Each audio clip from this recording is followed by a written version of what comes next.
Pag ganito yung mga inahing baboy namin dito sa farming mga bossing, pagdating ng 5 days, simula siya nanganak. Tapos ngayon maraming nilalabas na parang nana. Ang gagawin lang po talaga namin dito, labat-tibayin po namin to para gumaling po. Tapos ngayon, kasi napansin ko kasi sa mga inahing baboy ko dito kasi kapag mag-awat ako sa kanya pagdating ng 30 days, tapos ngayon mai-iay ko siya ng pagdating ng 5 days, simula mo na awat. Pagdating naman ng 18 days, simula mo na i-iay, marami pong nana nilalabas sa kanya, kaya hindi po talaga mabubuntis yan. Kaya ang gagawin ko po talaga dito, maglabatiba lang talaga ako ng dahon ng bayabas na pinapakuluan ako. Lagyan ko lang po ng kunting asin niya. Tapos ngayon, pag medyo maligam-gam na, ilalagay ko po dito sa ari niya. Isusumpit ko po yung dahon ng bayabas dito na pinapakuluan. Diyan papadaan sa ari niya kasi para malinis po talaga yung matris niya. Dati na mayroon din akong inahing baboy na hindi ko nalabatiba siya dito sa farrowing na maraming nilalabas na nana. Pagdating ng naawat ko siya, tapos ngayon naglandi. Pagdating ng 18 days, maraming nilalabas na nana. Hindi po talaga mabubuntisan kapag ganyang karami yung nilalabas na nana doon sa ari ng mga inahing baboy. Kapag ganito po talaga na maraming nilalabas na nana sa inahing baboy natin dito sa gestating, kasi ganito na experience po talaga namin to. Una po talagang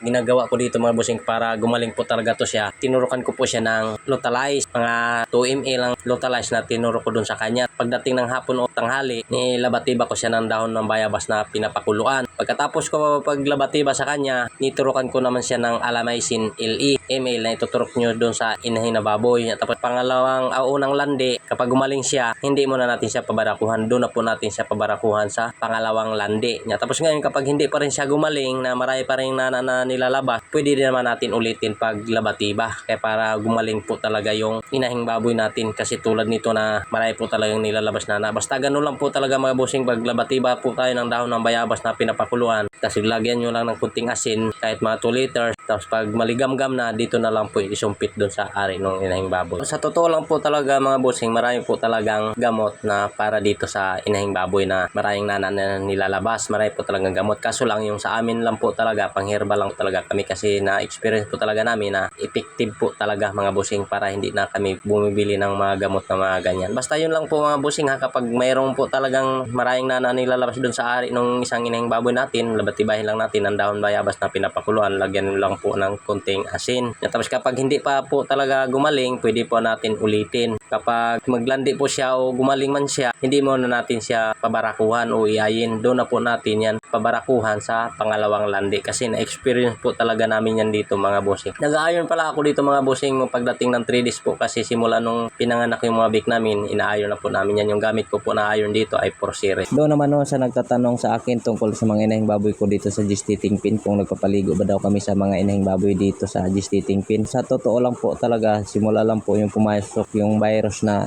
ASM, hindi na po talaga kami nagpapaligo ng mga inahing baboy namin dito sa farm. Tulad nito sa gestating pin namin, hindi po yan dikit-dikit yung mga inahing baboy namin dito kasi kapag mahawaan yung isang baboy, hindi agad yung maapektuhan yung iba kasi hindi sila dikit-dikit, may distansya po sila. Hindi kasi tulad dati na wala pa po yung virus na ASF, dikit-dikit po yan sila.